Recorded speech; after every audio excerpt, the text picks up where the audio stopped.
karazana gasikara rehetrarehetra etiko edako na ny velany naiza naiza rehefa gasy zany e so raha ngamba manatranaindro zarena aminareo ndray za koa resaka hoe lety e nareo hoe tsy mahita hoe le karazana lety e misy karazany be dia be dia ataontsika challenge indray ny lety e androany jereo nareo ne le akegeny mpanao tiktok e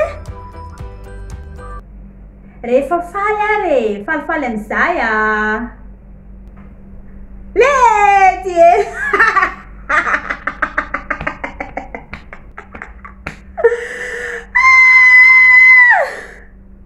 tezitra tampoka amin'izay ary lety e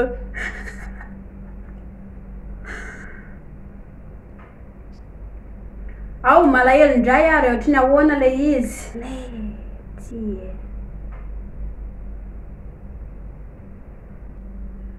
mangididy-loha rehefa mitebiteby lety e matahotra lety e matahotra tsy misy indray le mody miseho milay be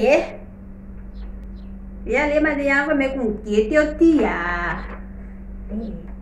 lety e zay fa no zareo tapitra le challenge-tsika zareo dia mankasitraka na rehetrarehetra manaraka hatramin'ny farany le challenge-tsika dia isarana ny tiktok amin'ny resaka karazana adedona ty karazana voninkazo mahafinaritra eto ambonidohako ty somary ohatran'ny mavesatra an'izy ty fa tsy manino fa tiantsika foana mba hanaovantsika karazana selfie dia mankasitraka na rehetrarehetra manohana ny page atao Facebook sy anao rehetrarehetra ameko atao amin'ny YouTube ihany koa efa tafakatra 180 mahery isika sans fil izy eo dia mankasitraka na rehetrarehetra dia angavinay ihany koa nareo izay mbola tsy amihako mba ny abonné ny page-tsika sy ny YouTube. Manaraka amin'izay